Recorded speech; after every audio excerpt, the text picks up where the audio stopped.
Wishing everyone a very good afternoon. Firstly, today is a very exciting day for me for two reasons. I get to interview an author who's not just a dear friend, but a best-selling author in India right now, as well as someone who is coming up with his latest book and being a fan of his right from the day he wrote the Rosable line to his journey so far. It has been, every single book that he has written has been read by me. And there's a reason why he's amongst the bestsellers in India right now, and not just India, he's also been listed on the New York Times bestseller. So it is an honor and privilege for me to be speaking to a dear friend and an international bestselling author, Ashwin Sanghi, today. A very good afternoon, Ashwin.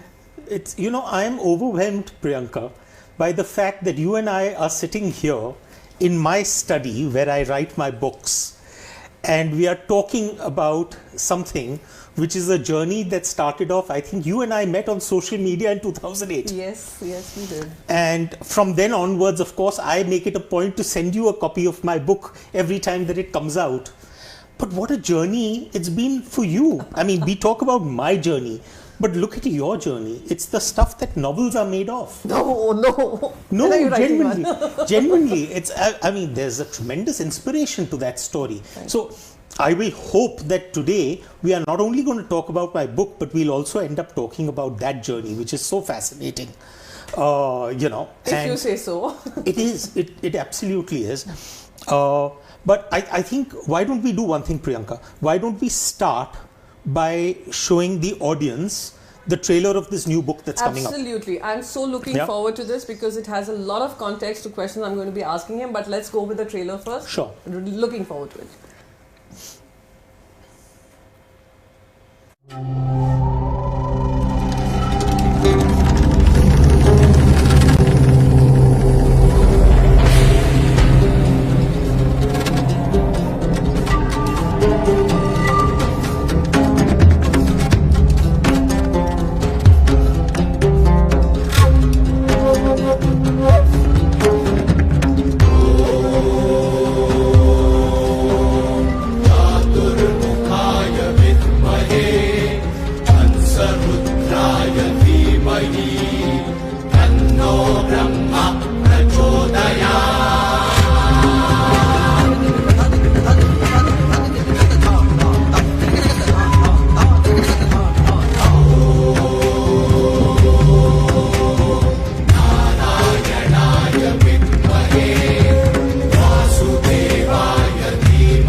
Wow, what a trailer!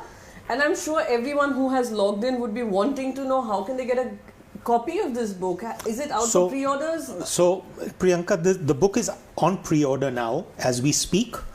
Pre-orders are open.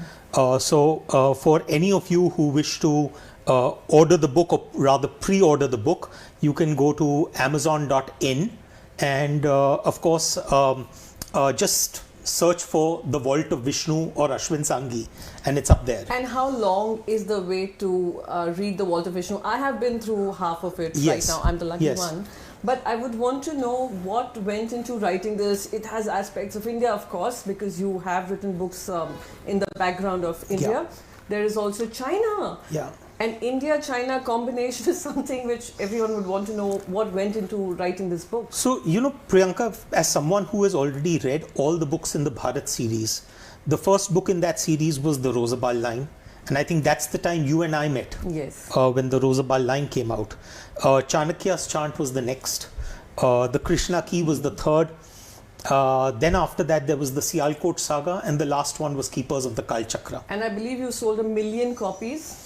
Million. Yeah, so it's been a great ride, and I think there has been a connect with my readers. Yes. That people are finding ways to figure out as to what went on, and I think that very tantalizing and very delicious question is what if this were real, and I think that is what really appeals to people in the Bharat series. But when I was thinking about this 6th book in this series, I thought to myself, I said, listen, there are so many of our neighboring countries with whom we've had so many exchanges. Absolutely. And the one name that immediately comes to mind is China, because these are two ancient cultures and civilizations. And I said, there must have been more than simply the movement of Buddhism from India to China. Couldn't there have been a two-way interaction? And that is how the story for The Vault of Vishnu was born. And of course, I have ended up spending a lot of time also in terms of, actually this has taken more time in terms of research, because the travel into China has been substantial in order to be able to get all the detailing right. Wow. But I think, frankly, it's the one thing that defines The Vault of Vishnu is that it's very fast paced. So the idea is that you pick it up, you start reading it, and then you want to flip the pages. But Ashwin, that's the case with all your books so far. Every single book of yours has been a page turner, and I don't remember ever having to shut my book, go off to sleep. It has been an all-nighter to finish your books. But there's one very interesting aspect to your books. While you do take a lot of mythology, you bring in a lot of civilizational values, etc. about the Bharat in the Bharat series, there's also something that you're doing which is very interesting. Unlike many authors who are in the mythology series, and I have plenty of favorites myself, but you draw parallels to contemporary India, contemporary China. So how do you manage to blend the two, A? B, how do you manage to keep a reader's interest in mind when you're writing a book? I'm taking all these tips simply because I hope to write a book one day. You don't need to write a book. You need to be written about. Thank you so much, but genuinely, I want to know. Because I don't know, for those of you who may be uninitiated, Priyanka, in her own rights, I mean, I was very surprised when you stepped into the world of politics. I was rather surprised because it's the way, for example, people who've only known me as a businessman all my life, they feel shocked when they get to know that the Ashwin Sanghi, who is the writer, is the same as the Ashwin Sanghi who they knew as a businessman. And it is somewhat of a culture shock also when suddenly the Priyanka Chaturvedi, who I knew as a book blogger and a social media person and as a columnist, suddenly I find that she has gone into the realm of politics. And so for those of you who are not aware, of course, you have seen her as the face of the Indian National Congress, and now, of course, the face of the Shiv Sena. And what a journey that has also been. But no, I'm not going to let you get away with this. I want to know from you. Yes. How do you blend the two? The book is written by him. I'm certain it's a bestseller, next bestseller. Yeah. But I would want to know, how do you apply this to your writing? For me, it's, you and I did a session a long time ago in which you asked me precisely this question several years ago. And to which I had said that, listen, I love fiction that sounds like fact. And to a certain extent, I also like fact that sounds like fiction. And so when you I've always believed that we as fiction writers, what are we? We are basically telling a lie. We are spinning a story. We are weaving a yarn almost, as it were. And in that sense, we need to make that lie come alive. We need to make it believable. How do you make a lie believable? It is through your research. Because you should not know when I am telling you something that is a truth and when it's an untruth. It should be seamless. And that's what I try and do and which is what I've also done with the Vault of Vishnu. There was someone who said that if you must tell a lie, then tell the lie as close to the truth. And as convincingly. As convincingly as you can.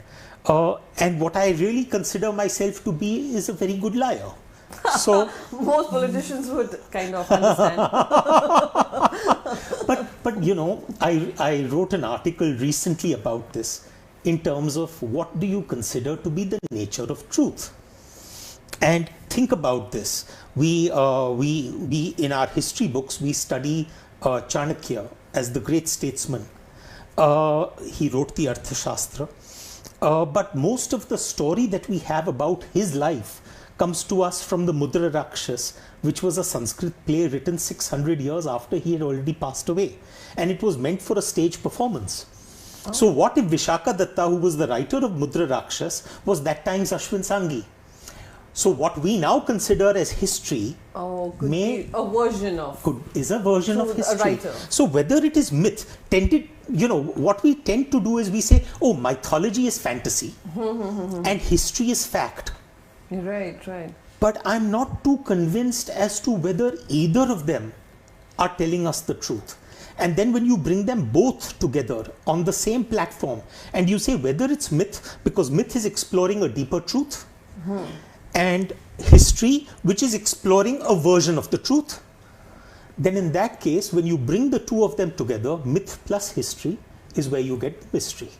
Wow. And that's what we try and do. That's right? A very interesting interpretation of bringing in the realm of fiction, mythology plus history and blending it into another bestseller.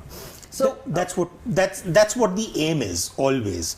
And of course, my personal view has always been that I have grown up reading books where I loved the books which had a lot of information, which was exciting, but I also grew up reading a lot of books which were just page turners, and where I didn't need to make an effort to turn the page, but the page turned itself.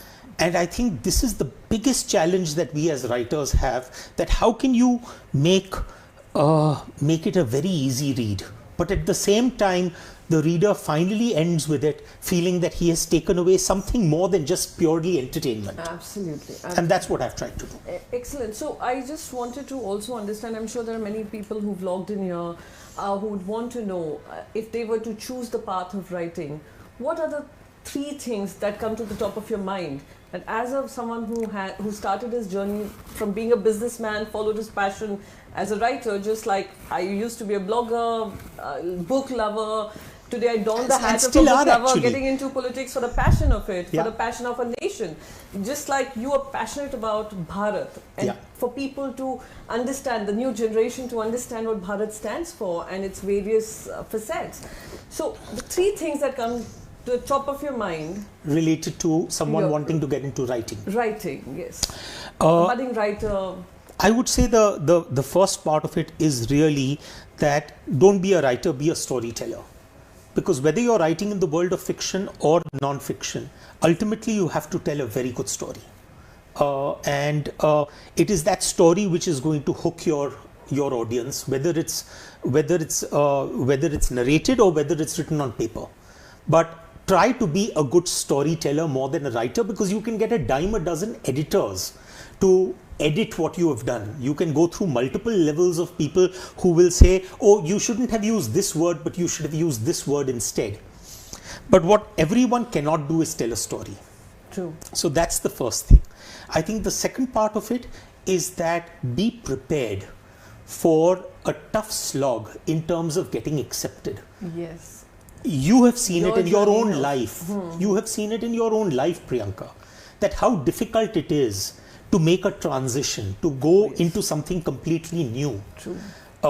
And that's one of the reasons why I truly feel in some ways that yours is a story worth writing about, because of the fact that I've seen that transition happening over those last 11 or 12 years.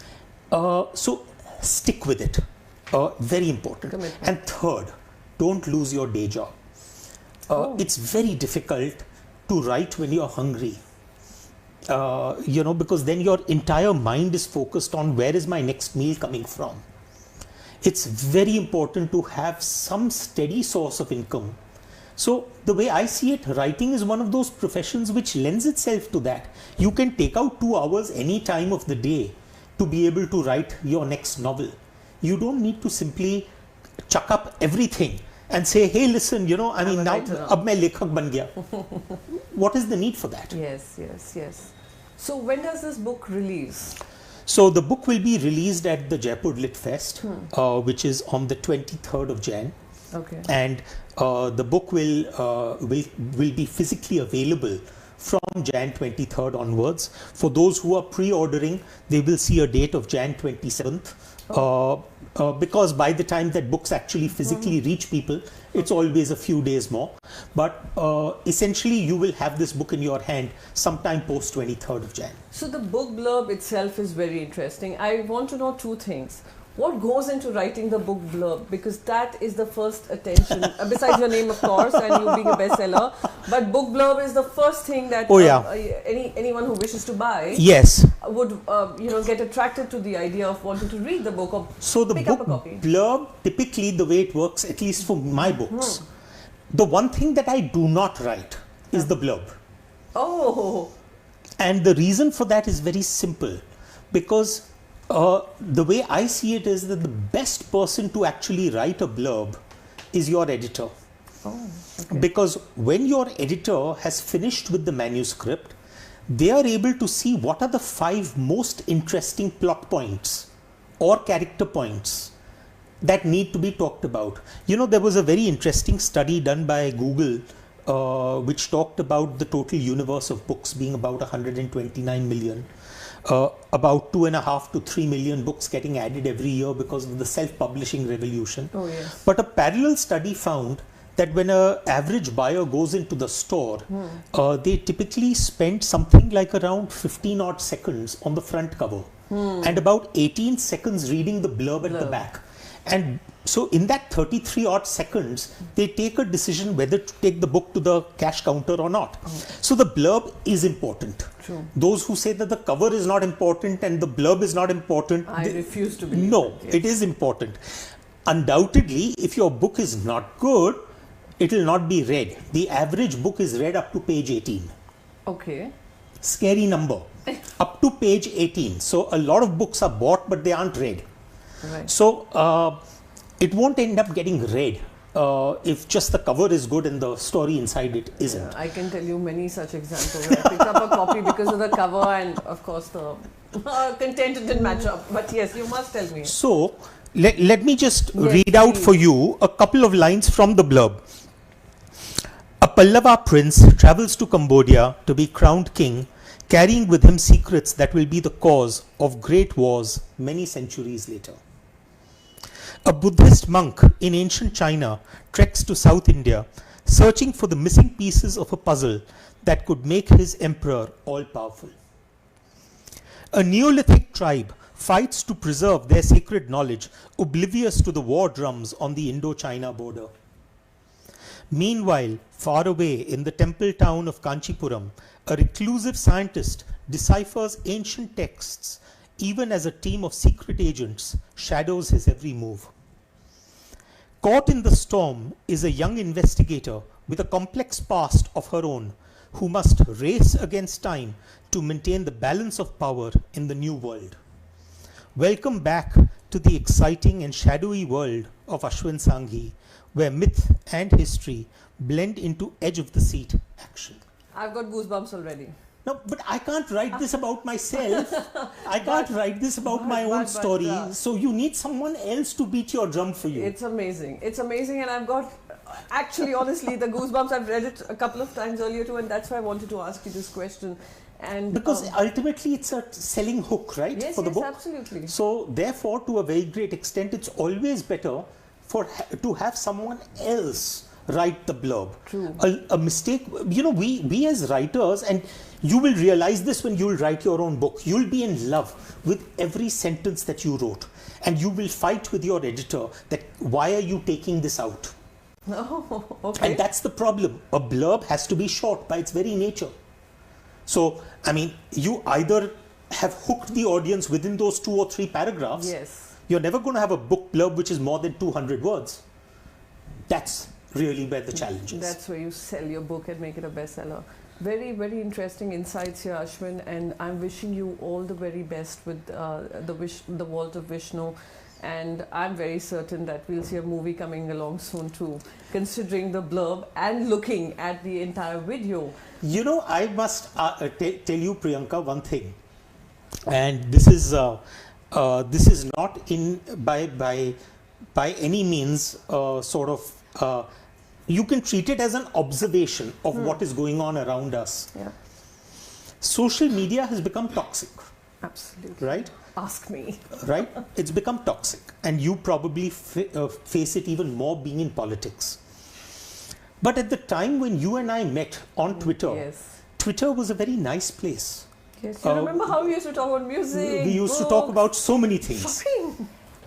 I believe that if people could start doing some of the things that they used to do, which was read books, true, or pursue interests which were of, which was something beyond to what you're supposed to be doing on that platform. I think to a very great extent we would have had a nicer place, and we can still go back to that nicer place. I quite agree with you. I do that sometimes, though I get trolled for it also a lot. But I sincerely believe these are some platforms where we've managed to make some good friends. Like you have been someone who's been a huge support system for me at a time when, Mumbai was, both of us being Mumbaikars, 26/11 was a tragedy that both of us were trying to grapple with. And like many other Mumbaikars, we managed to get together and make some amount of difference. Not really a big deal, but a bit of a difference. So I think that kind of helps. So and not only that, Priyanka, but I must also inform the viewers that Priyanka, by the way, besides of course being the face that you see on television so often, and she does a damn good job of it, but even in her own personal capacity, she is involved in an NGO which I know has taken care of lots of kids as well as women. I know individually that she has been ranked by many magazines as either the most promising or the most powerful or the next emerging and what have you. All those tags are added on, and at the same time, she is one of the most down-to-earth and humble people. Thank you. And if you just read that book blog of hers, you'd realize that at the end of the day, that simple pleasure of reading has not left you. Absolutely not. Anyone, wherever I'm traveling, whenever I'm at the airport, you'll always find me with a book. So this is what it is about. It is about enjoying the small things in your life, enjoying reading, enriching your mind, enriching your knowledge, getting wiser, and every single thing teaches you, every single incident teaches you. So if you want to get wiser and you also want to be entertained, please pre-order Ashwin Sanghi's The Vault of Vishnu, which is now available for pre-order on Amazon. Yes, this is exactly what I wanted to say, but I got talking about myself. But it's his book and it has to be pre-ordered. It's available on Amazon for pre-order. The Vault of Vishnu is the book. And by the way, I think we have a few questions coming in, Priyanka, from audiences. All right. So, do you have a question? Do we have a question? Yeah, so Ashish is asking that, sir, where did you go in China to research about the book? Well, of course, you start out with Beijing, which is what I did. But beyond that, one of the major points which I needed to cover was Xi'an, which used to be the ancient capital of Chang'an, as it was called in those days, and a large chunk of this book talks about Chang'an and describes Chang'an and talks about what was so great. It was the greatest cosmopolitan city of that time. But then there were a lot of other interesting places, like, for example, the terracotta armies or the grottos. There is the 1,000 Buddha caves, and there are so many ancient connections.